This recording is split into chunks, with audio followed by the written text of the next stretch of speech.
My name is Andrew Wong. I'm with Hong Kong Youth Space. I have a sort of a general question to the panel.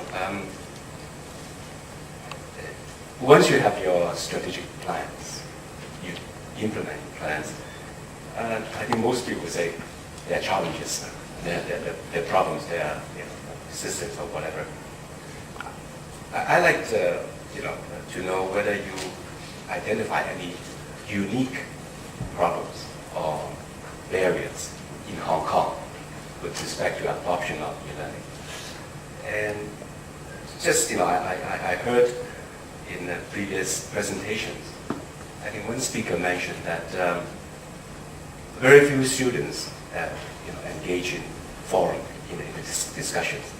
I wonder whether that is something unique to Hong Kong, or to Hong Kong students. Seeing I mentioned about the forum. Well, obviously language is a big issue in Hong Kong. So depending on whether you're communicating in English or Chinese does make a difference. We've done some studies at Chinese U looking at workload of students, and undoubtedly reading speeds are a critical factor, and we have some data that's emerging on that. Now, it's obvious we're working in a second language environment, so I think that does alter the way in which we work. I mean, I spent a lot of time working in Africa in a different second language environment, so I'm not saying it's unique to China, but it's unique to a second language environment. But I think the other thing about Hong Kong is busy work to a level that makes it a virtue. I do think, I'll echo Josie's comment about having fun. I think a lot of Hong Kong students and teachers forget about having fun in learning, and therefore if something isn't for marks, it isn't part of assessment. We haven't actually talked about assessment much in this morning. Then it doesn't get done. So while there's, I think, a genuine desire for learning in Hong Kong, I mean, much higher than Australia where I come from, in general, I think education per se is valued tremendously. What's valued is the actual qualification and perhaps the skills that come along with that qualification, but the concept of lifelong learning, even though there's an awful lot of rhetoric about it, and the concept of individual change is perhaps inhibited by this enormous amount of busy work that goes on.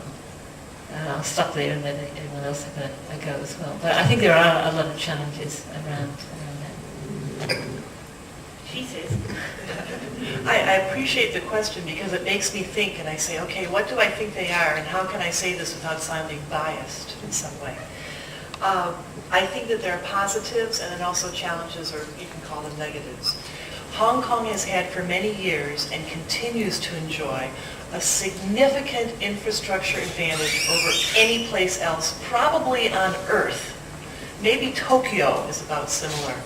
We've got, in about 2001, we had a mobile phone penetration rate beyond 100%.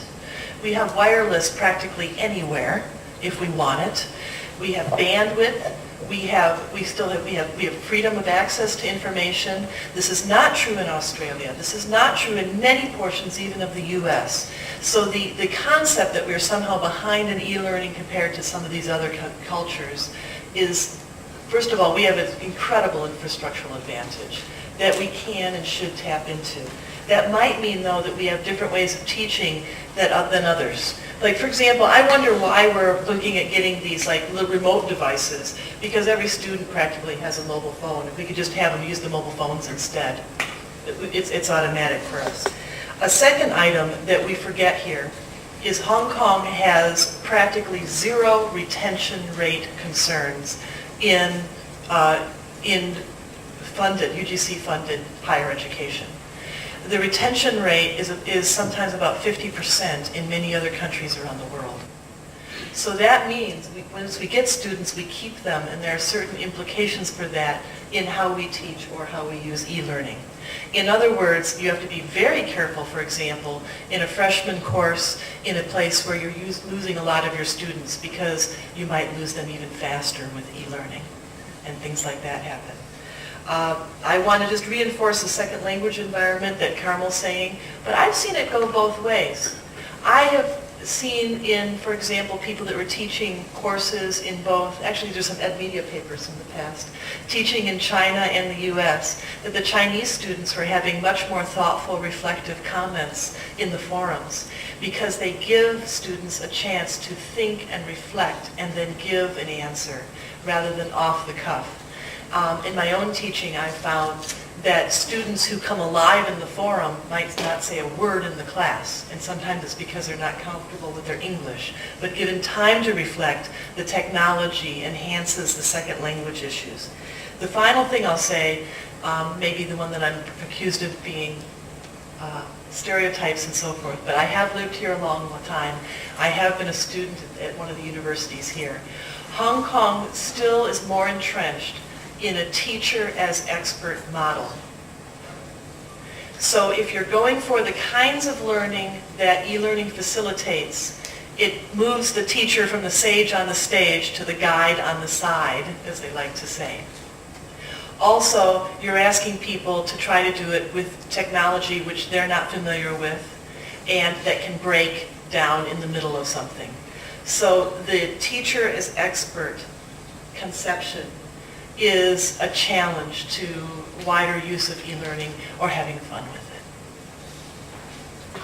I just want to make this short comment because I have to leave. I found myself agreeing a lot with what Josie has said, even from her previous answers. But I just have two perspectives that I just want to share with you.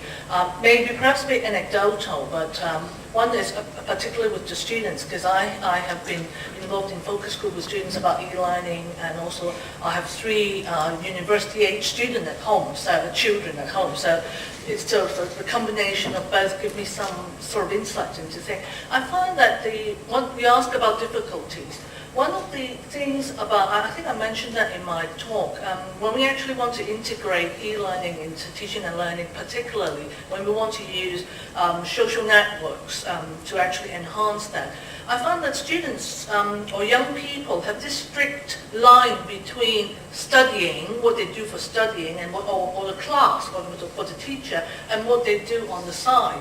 Now, they would probably communicate by Facebook or MSN to actually exchange ideas, talk about things, but as soon as they come into Blackboard, come into Moodle and have the conversation there, it becomes academic, it becomes the teacher's domain. So when you actually, that's why I said, when you actually move that, I would say, why don't we use Facebook and we can talk about it? And they said, don't you dare. I remember my son saying to me, he was actually swearing, he said, you have to come into Facebook as well? You know, you're into everything already, you know, have to come into Facebook as well. So I think that's one of the difficulty where they actually hold this life of academic and then the rest. The other thing is what Josie has said about the teachers.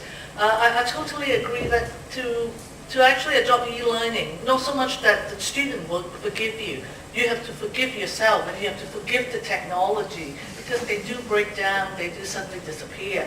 So you just bring your good old technology with you, pencil and paper, and start writing. So sorry.